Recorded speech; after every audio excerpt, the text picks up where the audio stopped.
السلام علیکم۔ آج جمعرات ہے، ستمبر کی 19 تاریخ۔ پاکستان میں اس وقت شام کے 7، بھارت میں 7:30 اور یہاں ہمارے اسٹوڈیوز کی گھڑیوں میں صبح کے 10 بج رہے ہیں۔ وائس آف امریکہ واشنگٹن کی اردو سروس سے میں ہوں خالد حمید، خبروں کے ایک بلیٹن کے ساتھ۔ روس کے نائب وزیر اعظم الیکسی ورچک نے اپنے 2 روزہ دورہ پاکستان میں وزیر اعظم شہباز شریف کے علاوہ chief of army staff general Asim Munir سے بھی ملاقاتیں کی ہیں۔ روسی نائب وزیر اعظم نے جہاں باہمی تجارت کے فروغ کے سلسلے میں مفاہمتی یادداشتوں پر دستخط کیے ہیں، وہیں انہوں نے پاکستان کی برکس میں شمولیت کو خوش آئند قرار دیتے ہوئے پاکستان کی حمایت بھی کی ہے۔ روس کی جانب سے یہ حمایت ایک ایسے وقت میں سامنے آئی ہے جب اگلے ماہ پاکستان شنگھائی تعاون تنظیم SCO کانفرنس کی میزبانی کر رہا ہے۔ ایک ایسے وقت میں جب پاکستان شدید معاشی چیلنجز سے نبردست ماہرین روسی حمایت کو پاکستان کی سفارتی سطح پر ایک اہم کامیابی قرار دے رہے ہیں۔ بھارتی وزیر اعظم نریندر مودی 21 سے 23 ستمبر تک امریکہ کا 3 روزہ دورہ کر رہے ہیں، جہاں وہ کوڈ اجلاس میں شرکت اور اقوام متحدہ کے جنرل اسمبلی اجلاس سے خطاب کریں گے۔ کوڈ اجلاس 21 ستمبر کو امریکی صدر جو بائیڈن کے ہوم ٹاؤن ویلمنگٹن، ڈیلاویئر میں ان کی میزبانی میں منعقد ہوگا۔ بحیثیت صدر کوڈ اجلاس کی ان کی یہ آخری میزبانی ہے۔ اجلاس میں انڈو پیسیفک خطے کے ملکوں کے مسائل اور ان میں باہمی تعاون میں اضافے پر تبادلہ خیال ہوگا۔ سن 2025 کا کوڈ کا اجلاس بھارت میں منعقد ہوگا۔ پاکستان کے افغانستان سے ملحقہ صوبہ خیبر پختونخوا میں پچھلے 3 سالوں سے دہشت گردی اور تشدد کے واقعات میں مسلسل اضافہ ہوتا جا رہا ہے۔ خیبر پختونخوا کے انسداد دہشت گردی پولیس کے جاری کردہ اعداد و شمار کے مطابق رواں سال اب تک کالعدم تنظیموں کے حملوں میں 337 اہلکار اور شہری ہلاک جبکہ 616 زخمی ہوئے ہیں۔ خیبر پختونخوا کے رواں سال کے پہلے 8 مہینوں کے دوران دہشت گردی کے واقعات کی رپورٹ ایک ایسے وقت میں جاری کی گئی ہے جب اقوام متحدہ میں پاکستان کے مستقل مندوب منیر اکرم نے افغانستان میں روپوش پاکستانی عسکریت پسندوں کی پرتشدد کارروائیوں کا نوٹس لینے کی اپیل کی ہے۔ انہوں نے کہا ہے کہ کالعدم شدت پسند تنظیم تحریک طالبان پاکستان کو افغانستان کی عبوری حکومت کی حمایت حاصل ہے۔ ان کے بقول پاکستان کو خدشہ ہے کہ TTP کا القاعدہ کے ساتھ بڑھتا ہوا اتحاد جلد ہی اسے علاقائی اور عالمی دہشت گردی کی سرگرمیوں میں مرکزی کردار تک پہنچا سکتا ہے۔ دوسری جانب افغانستان اس بات کی تردید کرتا ہے کہ اس کی سرزمین کو دہشت گرد حملوں کے لیے استعمال کیا جاتا ہے۔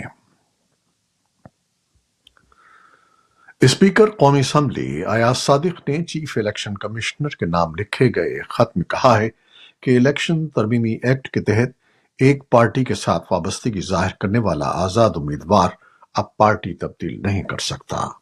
خط میں کہا گیا ہے کہ الیکشن کمیشن آف پاکستان رواں برس اگست میں پارلیمان سے منظور کیے گئے الیکشن ترمیمی ایکٹ کے تحت مخصوص نشستوں سے متعلق فیصلہ کرے۔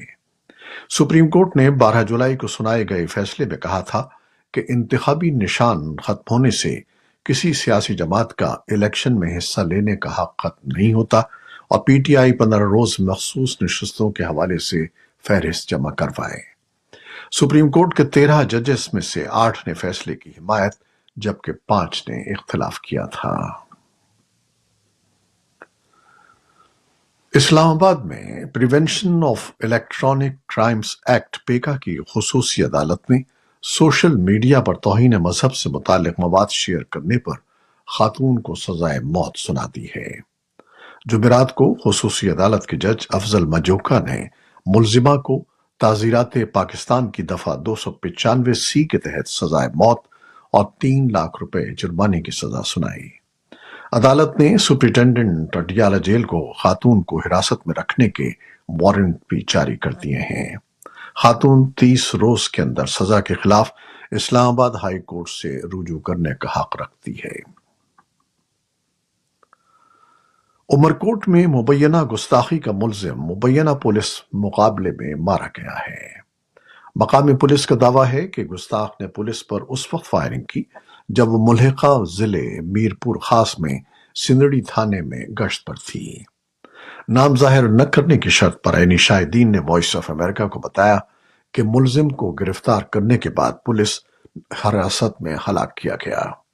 دوسری جانب ایس پی عمرکوٹ چودھری اسد نے وائس آف امریکہ سے بات کرتے ہوئے ایسے الزام کی تردید کی اور کہا کہ وہ ایک مقابلے میں مارا گیا جس کی ایف آئی آر بھی درج کی گئی ہے۔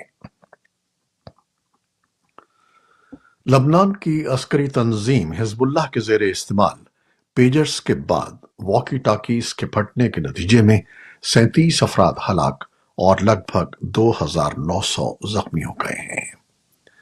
حزب اللہ نے بھی تصدیق کی ہے کہ بدھ کو دارالحکومت بیروت سمیت دیگر شہروں میں گروپ کے زیر استعمال کئی واکی ٹاکیز میں دھماکے ہوئے۔ لبنان کی سرکاری نیوز ایجنسی نے بھی رپورٹ کیا ہے کہ دارالحکومت بیروت اور جنوبی لبنان میں کئی گھروں پر نصب سولر سسٹم بھی پھٹ گئے ہیں۔ حزب اللہ نے پیجرز اور واکی ٹاکیز میں دھماکوں کا ذمہ دار اسرائیل کو ٹھہرایا ہے۔ تاہم اسرائیل نے ان دھماکوں پر کوئی رد عمل ظاہر نہیں کیا ہے۔ امریکہ نے لبنان میں دھماکوں میں ملوث ہونے کی تردید کی ہے اور کہا ہے کہ وہ تنازع میں اضافے کو روکنے کے لیے سفارتکاری پر عمل پیرا ہے۔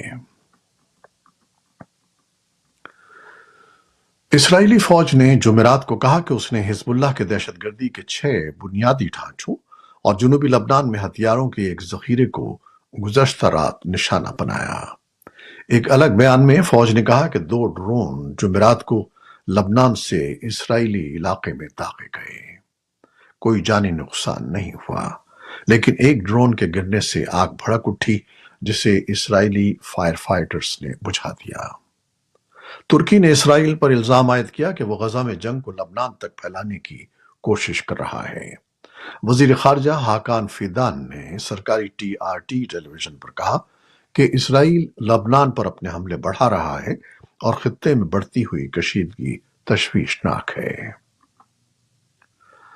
اقوام متحدہ کے رکن ملکوں نے بدھ کے روز جنرل اسمبلی کے خصوصی اجلاس میں فلسطینی علاقوں پر اسرائیلی قبضے کو 12 ماہ کے اندر ختم کرنے اور عدم تعمیل پر پابندی کے مطالبے کے حق میں باضابطہ ووٹ دیے۔ پابند نہ کرنے والی قرارداد کو اسرائیل نے مسخ شدہ اور مسخہ خیز قرار دیتے ہوئے دعویٰ کیا کہ اس سے تشدد کو ہوا ملے گی۔ یہ قرارداد بین الاقوامی عدالت انصاف ICJ کے ایک مشاورتی رائے پر مبنی ہے جس میں کہا گیا ہے کہ 1967 سے قبضہ غیر قانونی تھا۔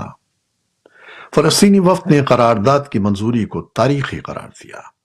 امریکہ نے قرارداد کے خلاف ووٹ دیا۔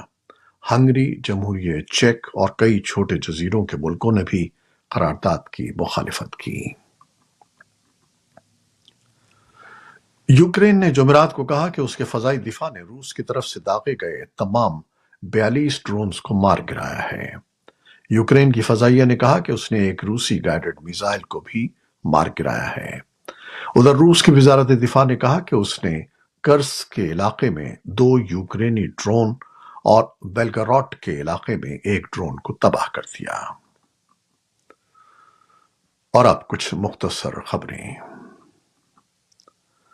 چین کی وزارت دفاع نے ایک بیان میں کہا ہے کہ لیاوننگ طیارہ بردار بحری جہاز کی تربیتی مشق متعلقہ بین الاقوامی قوانین اور طریقوں کے مطابق تھی اور متعلقہ فریقوں کو اس پر ضرورت سے زیادہ تشویش نہیں ہونی چاہیے۔